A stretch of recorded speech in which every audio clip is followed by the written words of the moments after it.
여러분, 혹시 이런 생각을 해보신 적 있으십니까? 분명히 출발은 했는데 도착이 보이지 않는 인생. 열심히 걷고 있는데 자꾸만 같은 자리를 맴도는 것 같은 인생. 다른 사람들은 다 앞서가는 것 같은데 나만 광야 한복판에 서 있는 것 같은 그런 시간 말입니다. 오늘 우리가 함께 걸어갈 민수기는 바로 그런 분들을 위한 책입니다. 민수기에는 충격적인 사실이 하나 숨어 있습니다. 애굽을 떠난 이스라엘 백성이 가나안 땅까지 가는데 필요한 시간은 단 11일이면 충분했습니다. 신명기 1장 2절이 분명하게 증언합니다. 호렙산에서 가데스 바네아까지 열하룻길이라고 말입니다. 그런데 그들은 그 길을 40년 동안 걸었습니다. 11일 거리를 40년. 왜 그랬을까요? 길을 몰라서가 아니었습니다. 하나님이 구름 기둥으로 직접 길을 인도하고 계셨으니까요. 힘이 없어서도 아니었습니다. 홍해를 가르신 하나님이 그들과 함께 계셨으니까요. 이유는 단 하나였습니다. 믿지 않았기 때문입니다. 여러분, 혹시 지금 여러분의 인생이 너무 오래 걸린다고 느껴지십니까? 기도해도 응답이 더디고 아무리 걸어도 약속의 땅이 보이지 않습니까? 오늘 민수기가 그 광야의 비밀을 들려드릴 것입니다. 그 광야 한복판에서 여러분은 놀라운 한 분을 만나게 되실 것입니다. 함께 떠나보겠습니다. 신의 산 기슭에 아침 해가 떠오릅니다. 아직 이슬이 가시지 않은 광야 땅 위로 모세의 명령이 각 지파 지도자들에게 전달됩니다. 이름을 불러라. 한 사람씩 이름대로. 그 아침 200만 명의 광야 진영에서 이름을 부르는 소리가 울려 퍼졌습니다. 400년 전 야곱의 식구 70명이 아무것도 없이 애굽으로 내려갔습니다. 그 70명이 종살이의 땅에서 200만 명이 되었습니다. 하나님이 아브라함에게 하신 약속, 내 자손을 하늘의 별처럼 많게 하리라는 그 말씀이 단 한 글자도 어긋나지 않고 이루어진 것입니다. 그런데 여러분, 이 인구조사에는 우리가 놓치기 쉬운 한 가지 비밀이 숨어 있습니다. 하나님은 숫자를 원하신 것이 아니었습니다. 이름을 원하셨습니다. 200만 명의 군중 속에서 하나님은 단 한 사람도 뭉뚱그려 보지 않으셨습니다. 르우벤의 아들 엘리술, 시므온의 아들 슬루미엘, 이름 하나하나가 하나님의 귀에 들렸습니다. 그 어머니가 어떤 밤을 보냈는지, 그 아버지가 채찍 아래서 무슨 기도를 드렸는지 하나님은 다 아십니다. 여러분, 지금 이 시간 이 말씀을 듣고 계신 여러분의 이름도 하나님은 알고 계십니다. 세상이 여러분을 군중 속 하나로 볼 때 하나님은 여러분의 이름을 부르십니다.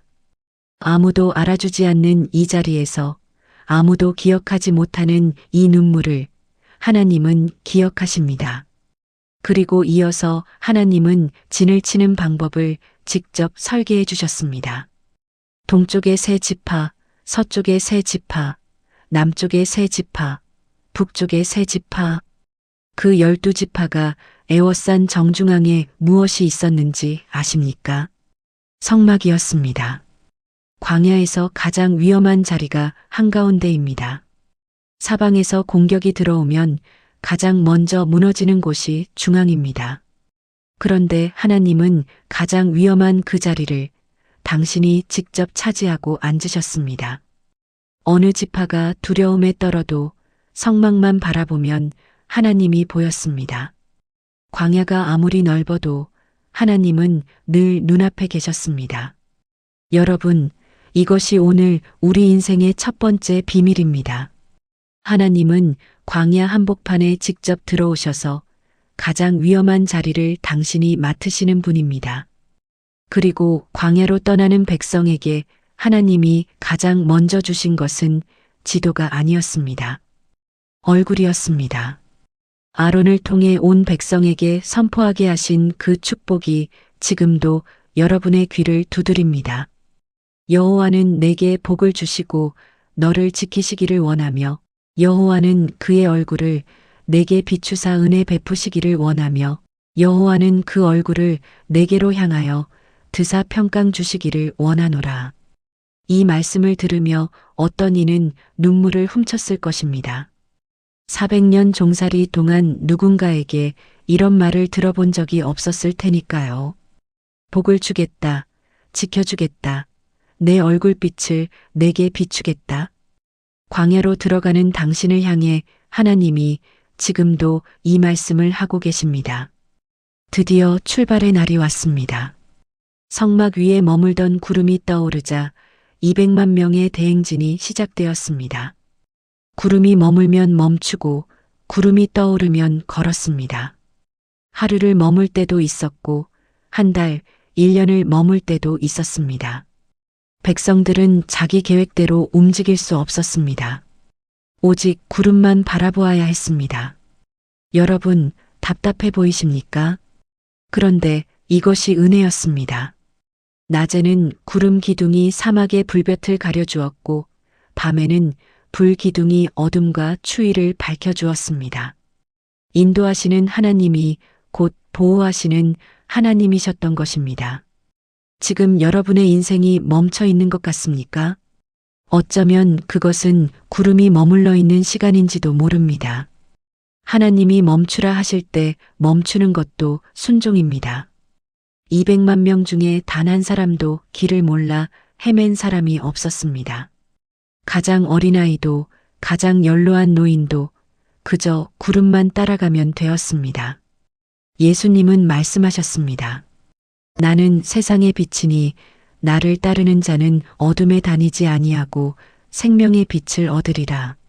그 구름 기둥이 오늘 우리에게는 말씀과 성령으로 함께하고 계십니다. 그렇게 백성들은 가나안을 향해 힘차게 걸어갔습니다. 약속의 땅까지 이제 정말 얼마 남지 않았습니다. 그런데 사흘길을 채 가기도 전에 문제가 터졌습니다. 백성들이 울며 부르짖기 시작한 것입니다. 누가 우리에게 고기를 주워 먹게 하랴? 애굽에 있을 때에는 생선과 오이와 참외와 부추와 파와 마늘을 먹었는데 여러분, 이 장면이 참 가슴 아픕니다. 그들이 그리워한 애굽은 채찍 아래서 벽돌을 굽던 땅, 아들이 태어나면 강물에 던져지던 땅이었습니다. 그런데 그 지옥 같은 땅을 생선과 오이의 추억으로 미화하고 있는 것입니다. 그러나 우리가 그들을 함부로 정죄할 수 있을까요? 힘든 시간이 오면 하나님의 은혜는 다 잊어버리고 옛날이 좋았다고 한숨 짓는 것, 그것이 우리의 모습이기도 합니다. 그런데 그 만나가 무엇이었는지 기억하십니까? 예수님은 친히 말씀하셨습니다.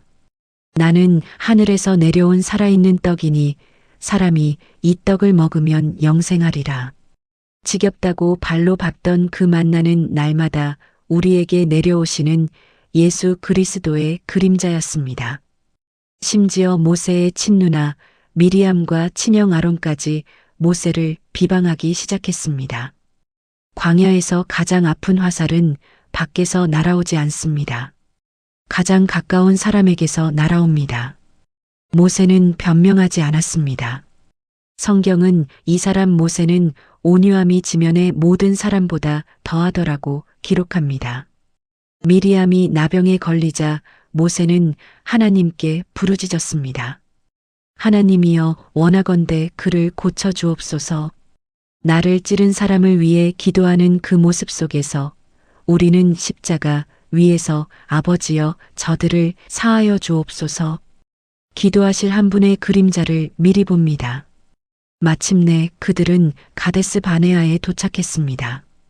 가나안 땅의 문턱이었습니다. 이제 들어가기만 하면 되는 자리였습니다. 모세는 각 지파에서 한 사람씩 12명의 정탐꾼을 뽑아 가나안 땅을 살펴보고 오게 했습니다. 40일 후 정탐꾼들이 돌아왔습니다.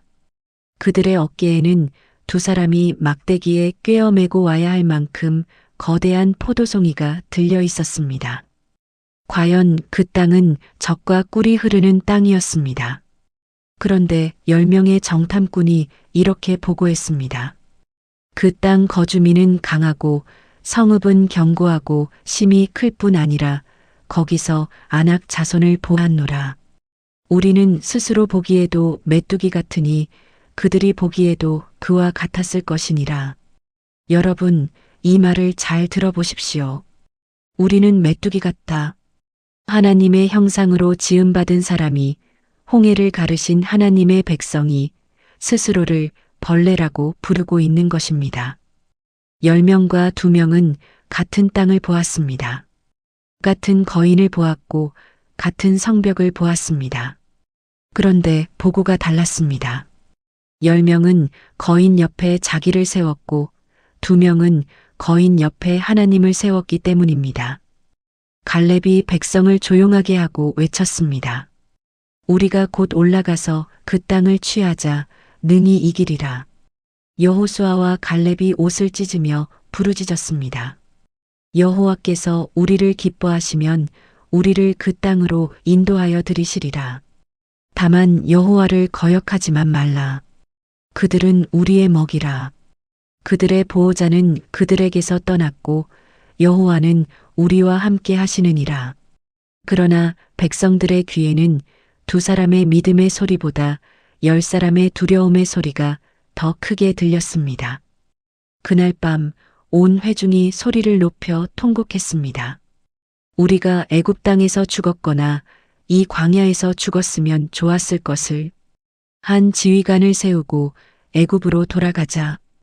약속의 땅 문턱에서 그들은 약속을 버리고 종살이로 돌아가자고 외친 것입니다. 심지어 여호수아와 갈렙을 돌로 치려고까지 했습니다. 그때 여호와의 영광이 회막에 나타났습니다. 그리고 하나님의 선고가 내려졌습니다.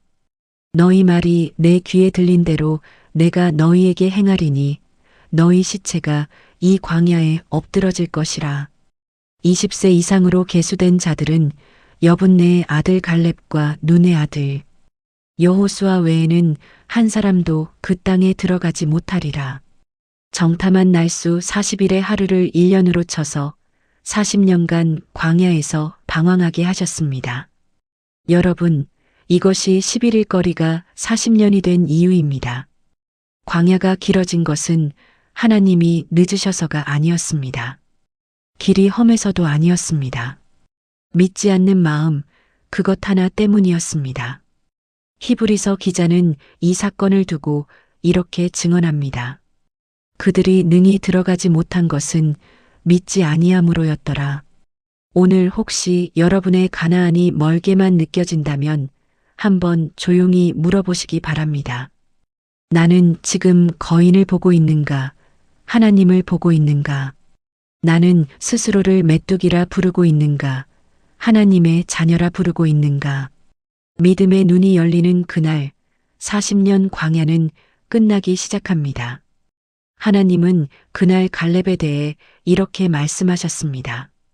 그러나 내 종 갈렙은 그 마음이 그들과 달라서 나를 온전히 따랐은즉 그가 갔던 땅으로 내가 그를 인도하여 드리리라. 온 회중이 통곡하던 그 밤에도 하나님은 믿음의 한 사람을 정확히 보고 계셨습니다. 온 세상이 두려움의 소리로 가득해도 하나님은 끝까지 믿는 사람을 결코 잊지 않으십니다. 45년 후 85세의 갈렙이 그 약속의 산지를 실제로 받았습니다. 하나님의 약속은 늦어 보여도 반드시 도착합니다. 그런데 광야가 깊어질수록 사람의 마음 속에서 다른 종류의 반역이 자라기 시작했습니다. 어느 날 아침이었습니다. 고라라는 사람이 250명의 지도자들을 이끌고 모세와 아론 앞에 섰습니다. 그의 눈빛에는 오래 쌓아온 불만이 가득했습니다. 회중이 다 거룩하거늘 어찌하여 너희가 스스로 높이느냐? 겉으로는 평등을 외쳤지만 그 안에는 자신이 높아지고 싶은 욕망이 있었습니다. 모세는 그 자리에서 엎드렸습니다. 분노하지 않았습니다. 변명하지 않았습니다. 내일 아침 하나님이 판단하실 것이라고 그 한마디만 했습니다. 그리고 다음 날 아침이 밝았습니다. 하나님이 모세에게 명하셨습니다. 온 회중에게 고라와 다단과 아비람의 장막에서 떠나라고 하십시오. 백성들이 황급히 물러섰습니다. 그 순간이었습니다. 땅이 입을 벌렸습니다. 그들의 발 아래 땅이 갈라지더니 고라와 그의 가족과 모든 재물이 산채로 땅속으로 내려갔습니다. 주변에 있던 백성들이 그들의 부르짖음을 들었습니다. 달아나라 땅이 우리도 삼킬까 하는 공포 속에 모두 흩어졌습니다. 여러분, 이 장면 앞에서 우리는 두 가지 사실을 깨닫습니다. 하나님이 세우신 자리를 사람의 야망으로 빼앗을 수는 없습니다. 그리고 심판은 예고도 없이 발 아래서 시작될 수 있습니다.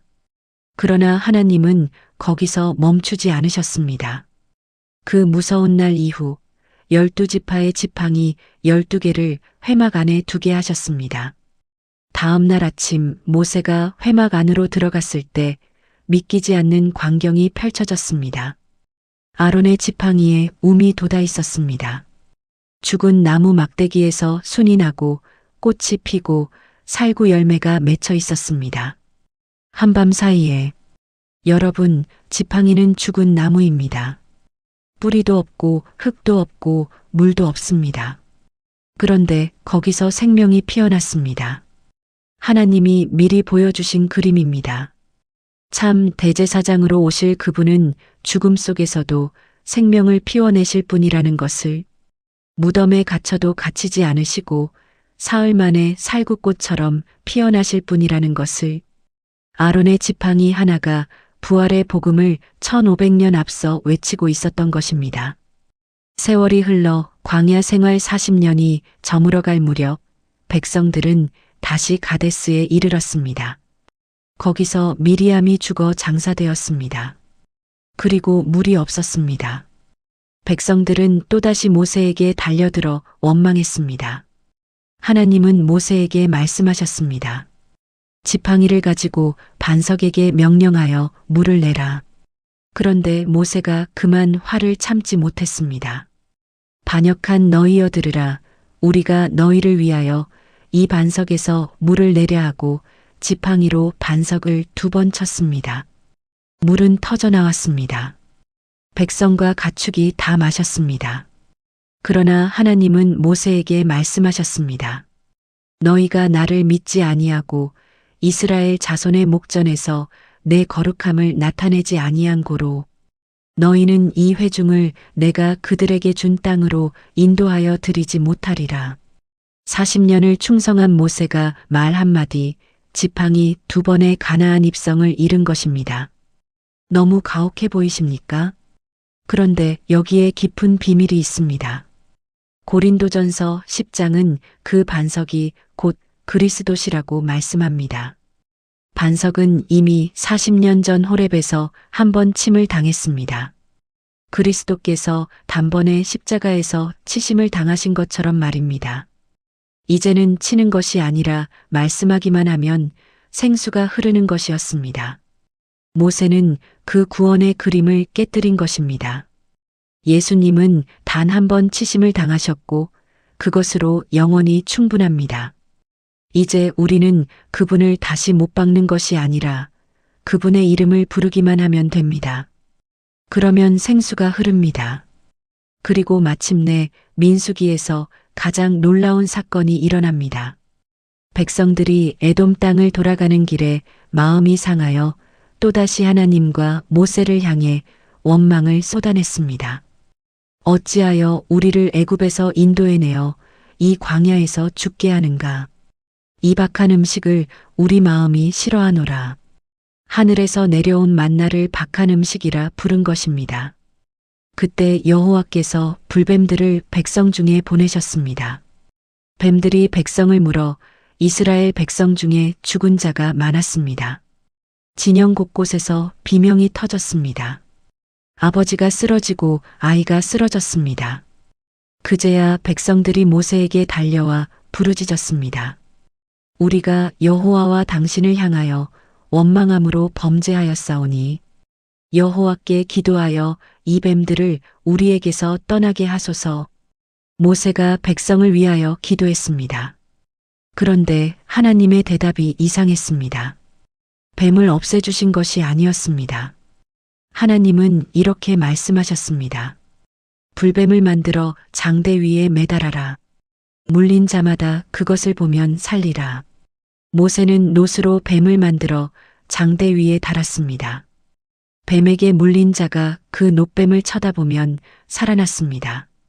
여러분, 이 장면을 마음에 깊이 새기시기 바랍니다. 약을 바르라고 하지 않으셨습니다. 선행을 쌓으라고 하지 않으셨습니다. 공로를 가져오라고도 하지 않으셨습니다. 그저 쳐다보라고만 하셨습니다. 죽어가는 사람에게 남은 힘이 없어도 고개를 들어 바라볼 힘만 있으면 살 수 있었습니다. 그런데 왜 하필 뱀이었을까요? 뱀은 저주의 상징이었습니다. 그들을 죽이고 있는 바로 그 저주의 모양이 장대에 달렸습니다. 저주가 저주의 자리에 달림으로 저주받은 자들이 살아난 것입니다. 1500년이 흐른 어느 밤 예수님은 니고데모라는 사람에게 이 사건의 봉인을 친히 풀어주셨습니다. 모세가 광야에서 뱀을 든 것 같이 인자도 들려야 하리니 이는 그를 믿는 자마다 영생을 얻게 하려 하심이니라. 요한복음 3장 14절과 15절의 말씀입니다. 그리고 바로 그 다음에 우리가 너무나 사랑하는 그 말씀이 이어집니다. 하나님이 세상을 이처럼 사랑하사 독생자를 주셨으니 이는 그를 믿는 자마다 멸망하지 않고 영생을 얻게 하려 하심이라. 여러분, 광야의 놋뱀은 십자가의 예고편이었습니다. 죄 없으신 예수님이 우리의 죄를 짊어지시고 저주의 나무에 달리셨습니다. 우리를 죽이던 바로 그 죄가 십자가에 못 박힌 것입니다. 그리고 구원의 길은 그때나 지금이나 똑같습니다. 바라보는 것입니다. 바라보는 데는 학식도 재산도 자격도 필요 없습니다. 믿음으로 십자가의 예수님을 바라보는 자마다 삽니다. 지금 죄에 물려 죽어가고 있어도 인생의 독이 온몸에 퍼져 있어도 고개를 들어 그분을 바라보기만 하면 삽니다. 이것이 민수기 한가운데 숨겨져 있던 가장 큰 비밀입니다. 광야의 끝자락에서 또 하나의 놀라운 일이 있었습니다. 모압 왕 발락이 이스라엘을 두려워하여 발람이라는 술사를 거금을 주고 불렀습니다. 이 백성을 저주해 달라는 것이었습니다. 발람은 3번이나 산에 올라 이스라엘을 저주하려 했습니다. 그런데 그의 입이 열릴 때마다 저주 대신 축복이 쏟아져 나왔습니다. 야곱이여 내 장막들이, 이스라엘이여 내 거처들이 어찌 그리 아름다운고. 심지어 그 입에서 예언까지 흘러나왔습니다. 한 별이 야곱에게서 나오며 한 규가 이스라엘에게서 일어나리라. 훗날 동방의 박사들이 따라왔던 그 별이 이미 광야에서 예언되고 있었던 것입니다. 여러분, 백성들은 산 아래에서 여전히 부족하고 연약했습니다. 그런데 산 위에서 하나님은 그들을 어찌 그리 아름다운고 하시며 변호하고 계셨습니다. 원수가 우리를 저주하려고 산에 오를 때 하나님은 그 저주를 축복으로 바꾸십니다. 누가 정죄하리요? 우리를 위하여 간구하시는 분이 계신데 말입니다. 세월이 흘러 광야 40년이 끝나갈 무렵 하나님은 2번째 인구조사를 명하셨습니다. 그 명단에는 첫 번째 조사 때 계수되었던 사람이 갈렙과 여호수아 외에는 단 한 명도 없었습니다. 불신앙의 세대는 광야에서 다 쓰러지고 만나를 먹고 자란 새로운 세대가 서 있었습니다. 그런데 여러분, 이 대목에서 가슴이 뭉클해지는 사실이 있습니다. 40년 동안 그들의 옷은 헤어지지 않았고 발은 부르트지 않았습니다. 만나는 단 하루도 끊긴 적이 없었습니다. 범죄한 세대에게도 하나님의 긍휼은 멈추지 않았습니다. 심판 중에도 먹이시고 입히시고 품으셨습니다. 모세는 느보산에 올라가 약속의 땅을 바라보았고 여호수아가 새 인도자로 세워졌습니다. 여호수아라는 이름은 여호와는 구원이시다라는 뜻입니다. 헬라어로 바꾸면 바로 예수입니다. 율법은 우리를 가나안 문턱까지 데려갈 수 있어도 들여보낼 수는 없습니다. 약속의 땅에 들어가게 하시는 분은 오직 예수 그분뿐이십니다. 하나님은 마지막으로 도피성 6을 세우라고 명하셨습니다. 부지 중에 사람을 죽인 자가 피해 보복자를 피해 달려가 살 수 있는 성이었습니다. 도피성 문은 밤낮 열려 있었고 길은 늘 잘 닫혀 있어야 했습니다. 그 도피성이 누구이신지 이제 아시겠지요. 예수님이 우리의 도피성이십니다. 그분께로 달려가는 자는 누구든지 삽니다. 그 문은 지금도 열려 있습니다. 사랑하는 여러분, 오늘 우리는 민수기의 광야를 함께 걸었습니다. 11일 거리를 40년 걸은 사람들의 이야기였습니다. 그러나 그 40년이 버려진 시간이 아니었음을 우리는 보았습니다. 광야의 모든 자리마다 예수 그리스도께서 미리 와 계셨습니다. 만나는 생명의 떡이신 예수님이었고 2번 친 반석은 단번에 치심을 당하신 예수님이었고 놋뱀은 십자가에 달리신 예수님이었고 도피성은 우리의 피난처 되시는 예수님이었습니다. 민수기는 방황의 기록이 아니라 방황하는 자들을 끝까지 따라오신 사랑의 기록이었습니다. 혹시 지금 인생의 광야를 지나고 계십니까? 거인 같은 문제 앞에 스스로가 메뚜기처럼 작아 보이십니까? 죄에 물려 마음에 독이 퍼지는 것 같은 밤을 보내고 계십니까? 고개를 드십시오. 십자가의 예수님을 바라보십시오. 바라보는 자마다 삽니다.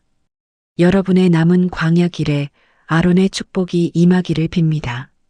여호와는 내게 복을 주시고 너를 지키시기를 원하며 여호와는 그의 얼굴을 내게 비추사 은혜 베푸시기를 원하며 여호와는 그 얼굴을 내게로 향하여 드사 평강 주시기를 원하노라. 다음 시간에는 모세가 남긴 마지막 설교 신명기의 비밀 속으로 함께 들어가겠습니다. 오늘도 끝까지 함께 해주셔서 감사합니다.